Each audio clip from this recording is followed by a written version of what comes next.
Levack and Goss here with you on 104.5 The Team and 104.5theteam.com. And tomorrow it's finally here, the NFL Draft. And joining us to talk draft, he's from Pro Football Focus. It's Jeff Ratcliffe. And Jeff, let's talk about that 6th overall pick. The New York Jets are there. There's been some rumors they want to move. What's more than likely? They pick at 6 or they trade out of that spot? I think it depends on what happens the few picks before. If we see a quarterback go at 4 potentially, I know it seems a little crazy for the Jags, but they could possibly do that. Possibly somebody move to 5, though we don't really hear a lot of folks moving up. If the Browns want to move, they don't find a trading partner with the Titans. The Jets could be that partner, but I think they ultimately end up making that pick. And they have a lot of areas to address. There are some talented players, obviously, who will be on the board in that spot. In fact, our recent mock draft that Pro Football Focus owner Chris Collinsworth put out has them taking Marshawn Lattimore in that spot, which I think would be a pretty good pick for them for the long haul. You mentioned quarterbacks as a need for the Jets. Is Deshaun Watson on that radar at 6? I think, every year we see this happen when there isn't a home run Andrew Luck type, Jameis Winston, Mariota type prospect in the draft. We hear, quarterbacks are going to go later, and then they always end up going earlier than we think. So I think that's going to be another situation where, Watson's very much in play at 6. They could take a quarterback in that spot. We know that, Christian Hackenberg, I don't think that one's ever going to happen. And, really right now with the quarterback position, they are very needy there. They have some pieces elsewhere on the team, but that could certainly happen. I don't see them taking Trubisky, but Watson could be in play. Watson seems like the most intriguing prospect in this year's NFL Draft. As Levack and Goss here with you on ESPN Radio 104.5 The Team. Let's swing it over to the New York Giants. They're in the mid-20s. Offensive line could be a thought, maybe defensive line. Where do you see the Giants going with this pick? Yeah, the offensive line makes a lot of sense. A guy like Garrett Bowles could come in. It's not a great class from an offensive lineman perspective. In fact, I should probably say the opposite. It's kind of a bad class, but we know that there are some needs there. Eric Flowers really struggled last year. DJ Fluker wasn't really potent either. So you got to look at this from a long-term perspective. And hey, there's a potential for some run game there. I do like Paul Perkins. At UCLA, he played in that spread offense, but he was extremely elusive for them. We saw flashes of that last year. And I'd be really intrigued to see him in a 3-down role potentially. But, of course, you need some offensive linemen for that to really work. Let's flip it over to Buffalo now. The Bills and GM Doug Whaley, is he the GM with the most pressure on him going into this draft? Teflon Doug.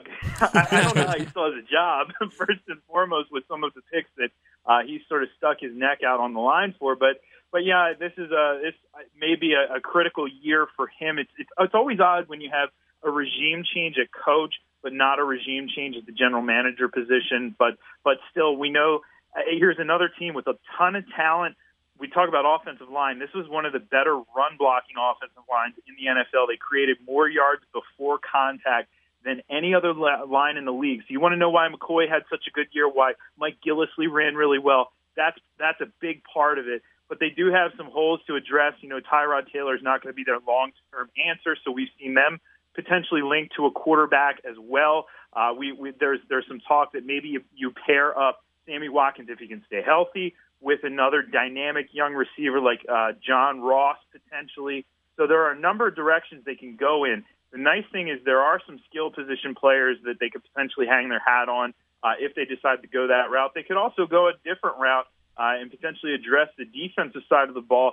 Reggie Ragland's going to be out there, and Preston Brown. Now, Preston Brown struggled at times. They've been really relying on him as a 3-down linebacker. A guy like Reuben Foster is going to be there very likely when the Bills are up at 10. So it's going to be really intriguing. They're going to have a lot of options to choose from. Jeff Ratcliffe from Pro Football Focus joins us here on 104.5 The Team. So give us the pick. I feel like Doug Whaley needs a big splash to make Bills fans happy. Is it that wide receiver? Is it that big playmaker for the Bills at that spot? I think it could be the wide receiver. So there's sort of two different directions they could go in. They could go for the dynamic 4.22 speed of John Ross, or they could pair up a big body wide receiver in Mike Williams. So there you have that sort of Clemson connection with Williams and Watkins. I think it makes the most sense for them to go in that direction rather than addressing other positions at that point. There are even some mocks out there that have linked Jamal Adams to them. I love Adams as a prospect, but I think at this point they really do need to address that wide receiver position, so it makes a lot of sense. Now, Jeff, we always have those players like Christian Ponder and others that are always drafted way earlier than we expect. What guy do you think that will be this year? Well, I think if you asked that question a month ago, we would have said Patrick Mahomes and been right. Now we do expect him to be the first-round pick. So, hey, the kid is off the charts in terms of potential, but he's an unbridled horse at this point. You look at a lot of the plays that he made last year, special, almost freakish plays. I mean, the kid went over 11,000 yards in basically just over 2 years as a starter. Now, spread offense, of course, but he rarely was making the play that was called. He was making his own plays up, sort of backyard football style.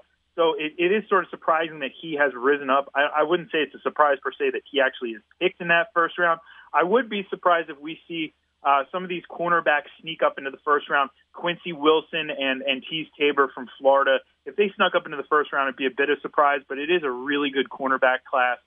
Maybe, if anything, that pushes their value down just a little bit because you can get some guys later on in the draft at the position. Give us the Jeff Ratcliffe special. Give us that one guy that not enough people are talking about that you think could have a great NFL career, could be a steal of the draft. Well, if you say Jeff Ratcliffe special, I'm a Temple University alum, so I'm going to go with Hassan Reddick there, linebacker who played edge at Temple, so he has the ability to rush the passer, but he moves to off-ball in the pre-draft process, lights up the combine, really makes an impression at the Senior Bowl. This is a kid who he offers that scheme versatility that we're seeing that a lot of defenses are going to, more of the hybrid approach where they are spending a lot of time in their nickel.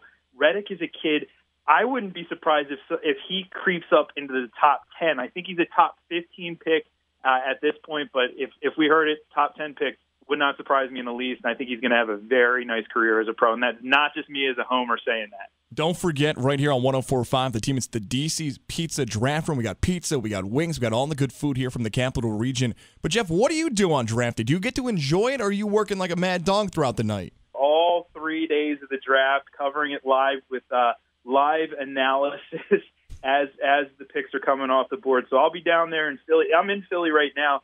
It is raining. I really hope it's not going to be raining the next 3 days. But, yeah, I'll be there grinding away. I won't get to come up for air until about Monday. Jeff, we appreciate your time, man. Best of luck and enjoy the draft tomorrow. Thanks, Jeff. Thanks, guys.